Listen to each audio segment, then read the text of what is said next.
ابراہیم علیہ السلام نے لوگوں کے ساتھ عیدگاہ جانے سے انکار کیا اور عذر پیش کیا کہ وہ بیمار ہیں۔ وہ لوگ آپ کو چھوڑ کر چلے گئے۔ بعد میں ابراہیم علیہ السلام ان بتوں کے پاس گئے، دیکھا کہ ان کے سامنے کھانا پڑا ہے۔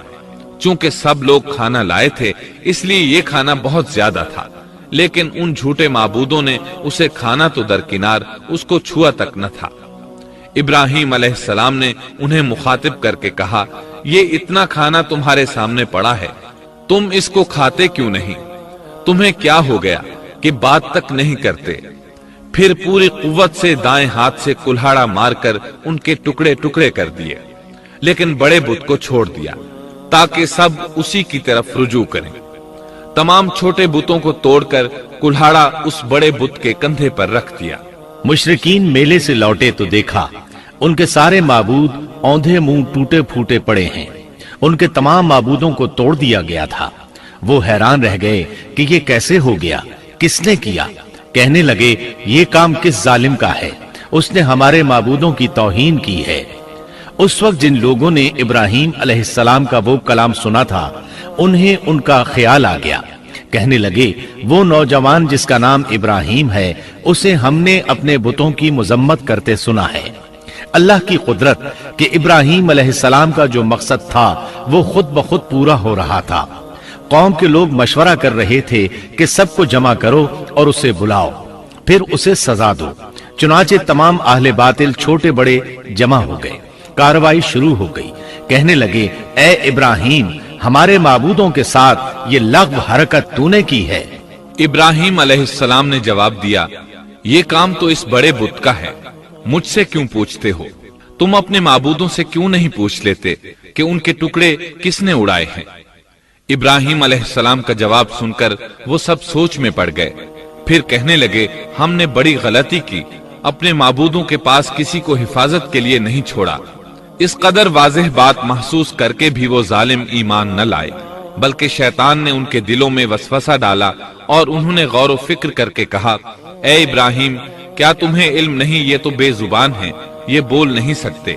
اب ابراہیم علیہ السلام نے فرمایا، تب پھر تم اللہ کے سوا اس چیز کی عبادت کرتے ہو جو تمہیں کچھ بھی نفع نہ دے سکے اور نہ نقصان پہنچا سکے۔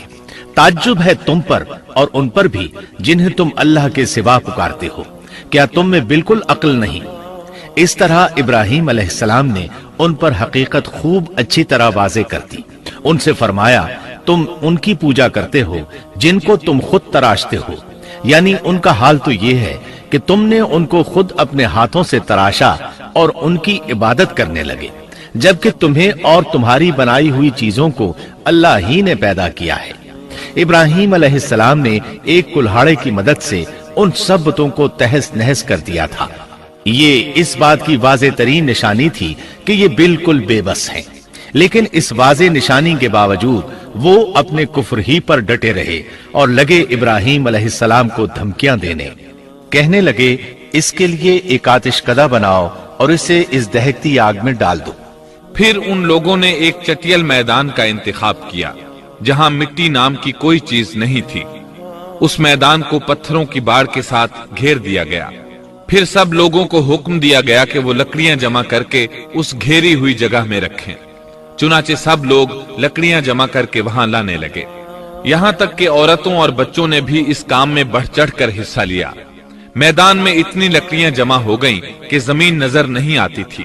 یہ لکڑیاں زمین پر ایک اونچی دیوار محسوس ہوتی تھیں۔ پھر ان لکڑیوں کو آگ لگائی گئی۔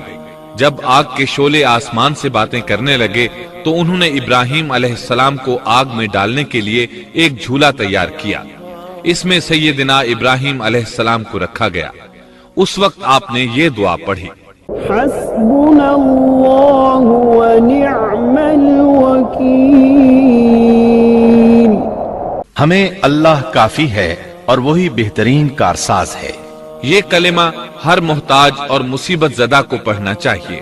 بخاری میں ہے، رسول اللہ صلی اللہ علیہ وسلم نے فرمایا، حسبنا اللہ و نعم الوکیل ابراہیم علیہ السلام نے اس وقت فرمایا تھا جب انہیں آگ میں پھینکا جانے لگا تھا۔ مطلب یہ کہ ہم اللہ ہی پر بھروسہ کرتے ہیں، اس کے سوا ہمارا کسی پر بھروسہ نہیں۔